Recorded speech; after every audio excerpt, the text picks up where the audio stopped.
नमस्कार, मैं डॉक्टर शुक्ला मनोरमा आपका स्वागत करती हूँ। तो चलिए जेट एग्ज़ाम के लिए मोस्ट इम्पोर्टेंट प्रश्न पर मैं डिस्कस करती हूँ। तो चलिए पहला प्रश्न आपके सामने ये रहा। शिक्षण अधिगम प्रक्रिया यात्रा है। ऑप्शन सुनिएगा। ए है ठोस से अमूर्त की ओर, बी है ज्ञात से अज्ञात की ओर, सी है सरल से कठिन की ओर और डी है ये सभी। चलिए बताइए, आप लोग लाइक सब्सक्राइब करते जाइएगा। पहला प्रश्न का उत्तर मैं बता रही हूँ, ये सभी। डी ऑप्शन सही है। ठोस से अमूर्त की ओर भी सही है, ज्ञात से अज्ञात की ओर भी सही है, सरल से कठिन की ओर भी सही है, इसीलिए इसका डी ऑप्शन सही है। अब दूसरा प्रश्न आपके सामने ये रहा। छात्र द्वितीय हैं। ऑप्शन सुनिएगा। ए है निरंकुश शिक्षण में, बी है प्रजातांत्रिक शिक्षण में, सी है खुला शिक्षण और डी है प्रगतिशील शिक्षण। चलिए बताइए, आप लोग कमेंट कीजिए। दूसरा प्रश्न का उत्तर मैं बता रही हूँ, ये सही है निरंकुश शिक्षण में। तीसरा प्रश्न आपके सामने ये रहा। स्वायत्त अधिगम, ध्यान दीजिएगा आप लोग। ए ऑप्शन है ज्ञान स्व प्रयास से, बी है शिक्षक के प्रयास से, सी है परिवार के प्रयास से और डी है समाज के प्रयास से।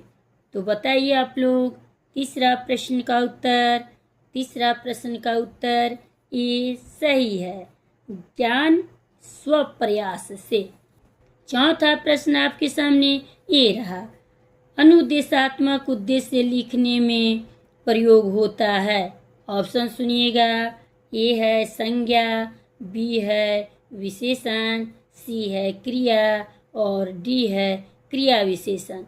बताइए, कमेंट कीजिए आप लोग। चौथा प्रश्न का उत्तर मैं बता रही हूँ, सी सही है क्रिया। पांचवा प्रश्न आपके सामने ये रहा। ब्लूम के वर्गीकरण में संज्ञानात्मक पदानुक्रम की एक आलोचना है। अब क्या है? ऑप्शन सुनिए।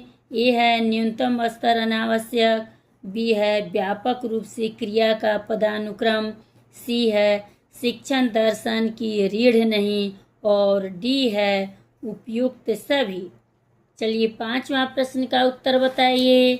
पांचवा प्रश्न का उत्तर कमेंट कीजिए। पांचवा प्रश्न का उत्तर ये सही है, न्यूनतम स्तर अनावश्यक। अब छठा प्रश्न आपके सामने ये रहा। आगमन विधि, ऑप्शन सुनिएगा। ए है शिक्षक केंद्रित है, बी है पाठ्यक्रम केंद्रित है, सी है शिक्षार्थी केंद्रित है और डी है विद्यालय केंद्रित है। चलिए बताइए आप लोग, बताइए, लाइक सब्सक्राइब करते जाइएगा। छठा प्रश्न का उत्तर सी सही है, शिक्षार्थी केंद्रित है। सातवां प्रश्न आपके सामने ये रहा। आगमन विधि की त्रुटि है कि यह, ऑप्शन सुनिए।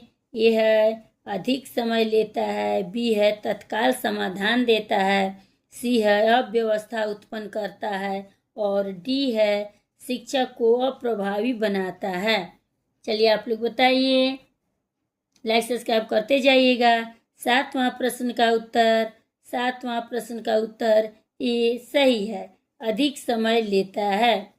आठवां प्रश्न आपके सामने ये रहा। निगमन विधि का लाभ है। ऑप्शन सुनिएगा।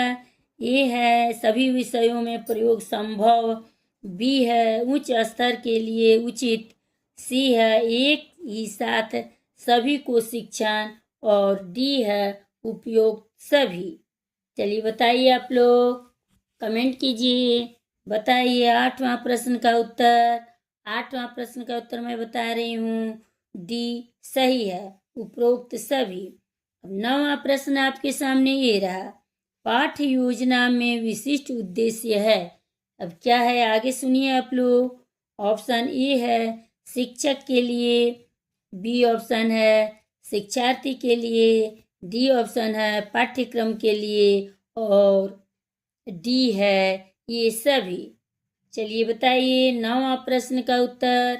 नौवां प्रश्न का उत्तर मैं बता रही हूँ, ये सही है। पाठ्य योजना विशिष्ट उद्देश्य है शिक्षकों के लिए। अब 10वां और लास्ट प्रश्न पर हम लोग कवर करते हैं। 10वां और लास्ट प्रश्न है, ध्यान आकर्षित करना किन की व्यवस्था में महत्वपूर्ण अवयव है?